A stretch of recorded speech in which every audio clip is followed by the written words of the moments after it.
ሰላም እግዚአብሔር ቤተሰቦች ከማህበረ ቅዱሳን ቴሌቪዥን የዕለቱን አጫጭር መረጃዎች ይዘንላችሁ ቀርበናል።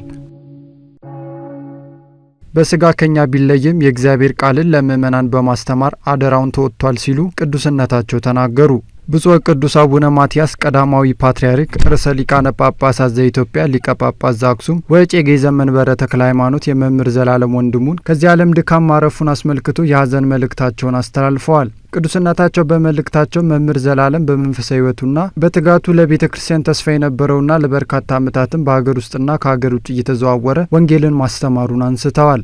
በስጋ ከኛ ቢለይም ያለ ዋጋ የተቀበለውን የእግዚአብሔር ቃልን ለምእመናን በማስተማር አደራውን በሚገባ ተወጥቷል ሲሉ በመልእክታቸው ላይ ገልጸዋል። የመልካም ሰዎች መጉደል ለሀገር በተለይም ደግሞ ለቤተ ክርስቲያን የነገ እጣ ፈንታ ያስጨንቃል ያሉት ብፁዕ ወቅዱስ አቡነ ማትያስ አምላክ ተተኪዎችን እንዲያዘጋጅልን እንጸልያለን ብለዋል። በመጨረሻ ለመንፈስ ቅዱስ ልጃችን ቤተሰቦች፣ ወዳጅ ዘመዶችና ምእመናን መጽናናት እንመኛለን ብለዋል። በማረሚያ ቤት ላሉ ወገኖች የስብከተ ወንጌል አገልግሎት እየሰጠ እንደሚገኝ የአዳማ ማዕከል አስታወቀ። በማህበረ ቅዱሳን የአዳማ ማዕከል በምስራቅ ሸዋ ዞን በዳቤ ሶሎቄ ማረሚያ ቤት ደብረ ገነት ቅድስት ኪዳነ ምሕረት ቤተ ክርስቲያን ያስተማራቸውን የደረጃ 2 20 ተተኪ መምህራንና 27 የርቀት ትምህርት ተከታታዮችን ማስመረቁ ተነግሯል።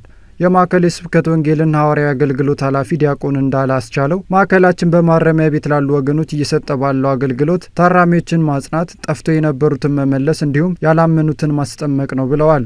የቤተ ክርስቲያኑ አስተዳዳሪ ቀሲስ ገነት ግዛ በበኩላቸው ተመራቂዎች በመክሊታቸውና በተማሩት ትምህርት መሰረት በማረሚያ ቤቱ የሚሰጠውን ተልዕኮ ተኮር አገልግሎት አጠናክሮ መስጠት እንዳለባቸው አሳስበዋል። መረጃው በማህበረ ቅዱሳን የአዳማ ማዕከል ሚዲያ አገልግሎት ነው። በማዕከላዊ ኢትዮጵያ ክልል ለተነሱ የመልካም አስተዳደር ጥያቄዎች መፍትሄ እንደሚሰጣቸው ተነገረ።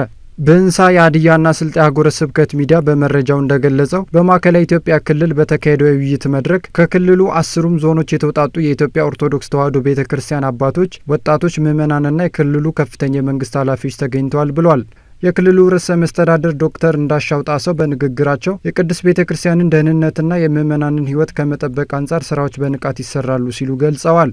ዶክተር እንዳሻው አክለው እንዳሉት በሁሉም የክልሉ ዞኖች ቤተ ክርስቲያኗ ለምታነሳቸው የመልካም አስተዳደር ጥያቄዎች ማለትም የጥምቀትና የመስቀል በዓል ማክበሪያን ቦታ ጉዳይና ሌሎችም ምላሽ እንደሚያገኙ ጠቁመዋል። በውይይቱም ቅድስት ቤተ ክርስቲያን ለሀገር ግንባታ ያላትን ሚና፣ አልፎ አልፎ የሚታዩ ችግሮችን ስለ መቅረፍና ሌሎች ጉዳዮች ተነስተዋል። ማህበረ ቅዱሳን በአብነት ትምህርት ቤቶች ላይ የጀመራቸውን ተግባራት ማስቀጠል ይገባል ተባለ። በማህበረ ቅዱሳን የቅዱስ ላሊበላ ወረዳ ማዕከል በወግረ ስሂን ቅዱስ ነአኩቶ ለአብ ደብር ጽሕፈት ቤት ስር ለሚገኙ 5 አብነት መምህራንና 124 የአብነት ተማሪ ስልጠና መሰጠቱ ተገልጿል። የወረዳ ማዕከሉ ሙያ ገዳማትና አብነት ትምህርት ቤቶች አገልግሎት ክፍል ተጠሪ አቶ ብርሃን ሀብታሙ ስልጠናው መሰጠቱ ለአብነት ተማሪዎች በነገር ሃይማኖት ራሳቸው እንዲያጸኑና በሕይወታቸው ግብረ ገብ ሆነው እንዲያድጉ ከፍተኛ ድርሻ እንዳለው አንስተዋል። የሃይማኖት መሰረት የሆኑትን አእማደ ሚስጥራትን ለማወቅ ተደጋጋሚ የሆኑ የአቅም ማጎልበቻ ስልጠናዎችን በመውሰድ ልንረዳቸው ያስፈልጋል ሲሉ የላስታ ወረዳ ቤተ ክህነት ስራ አስኪያጅ መልአከ ብርሃን ቄስ ዮሴፍ ረታ ገልጸዋል። ማህበረ ቅዱሳን የቅድስት ቤተ ክርስቲያን ሕልውናዋን በማስጠበቅ ረገድ በአብነት ትምህርት ቤቶችና ጉባኤ ቤቶች ላይ የጀመራቸውን ተግባራት ማስቀጠል እንደሚገባ ተናግረዋል። መረጃው በማህበረ ቅዱሳን የወልዲያ ማዕከል ሚዲያ አገልግሎት ዋና ክፍል ነው። ምዕመናን በጠንካራ ኦርቶዶክሳዊ መሰረት ላይ እንዲጸኑ ካህናትና ዲያቆናት በዕቅበተ እምነት ላይ መስራት እንዳለባቸው ተጠቆመ። በከምባታ ሀላባና ጠንባሮ ሀገረ ስብከት ለሚገኙ ለ3ቱም አድባራት ካህናትና ዲያቆናት ከጠቅላይ ቤተ ክህነት በመጡ ልዑክ በዕቅበተ እምነት ዙሪያ ስልጠና በሀላባ መንበረ ብርሃን ቅድስተ ማርያም ቤተ ክርስቲያን መሰጠቱን ዜና ጎርጎሪዮስ የሀገረ ስብከቱ ሚዲያ ዘግቧል። አገልጋዮች የቤተ ክርስቲያንን አስተምሮ ጠብቀው እንዲያስጠብቁና ለሚነሱ ጥያቄዎች ሁሉ ተገቢውን ምላሽ የመስጠት አቅማቸውን ለማሳደግ ስልጠናው መሰጠቱ ተገልጿል። በተጨማሪም አገልጋዮች ወቅታዊ የሆኑ ተግዳሮቶችን እንዴት መጋፈጥ እንደሚገባና ምዕመናንን በጠንካራ ኦርቶዶክሳዊ መሰረት ላይ ለማነጽ የሚረዱ ነጥቦች ተነስተዋልም ተብሏል። የሻሸመኔ ማዕከል አባላት የሕይወት ተሞክሮና የአገልግሎት ልምድ ልውውጥ መርሃ ግብር አካሄዱ።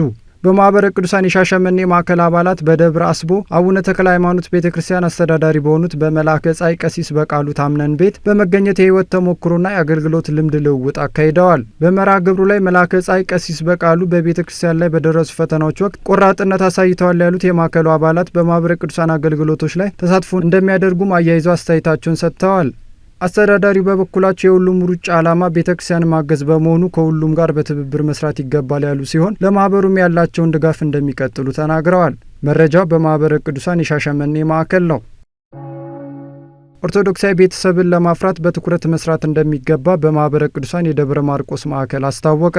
በማህበረ ቅዱሳን ደብረ ማርቆስ ማዕከል በሙያና ማህበራዊ አገልግሎት ዋና ክፍል አዘጋጅነት ከወረዳ ለመጡ ካህናትና አመካካሪዎች ሲሰጥ የቆየው ስልጠና መጠናቀቁን የማዕከሉ ሚዲያ አገልግሎት ገልጿል። የማዕከሉ ሚዲያ አገልግሎት ጨምሮ እንደገለጸው ክብረ ክህነትና አበነፍስን ኦርቶዶክሳዊ ቤተሰብን ከማፍራት አንጻር ሱስ በኦርቶዶክሳዊ አስተምህሮ እይታና ኦርቶዶክሳዊ ቤተሰብ ጋብቻን ለማጽናት የሚሉ ጉዳዮች ተዳስሰዋል ብሏል። ሰልጣኝ ካህናትና አመካካሪዎች ከስልጠናው ያገኙትን እውቀት በመጠቀም ኦርቶዶክሳዊ ቤተሰብን ለማፍራት ድርሻቸውን መወጣት እንደሚጠበቅባቸው ተነግሯል። ሰላም እግዚአብሔር ከሁላችን ጋር ይሁን። የዕለቱ አጫጭር መረጃዎች እስካሁኖቹ ነበሩ።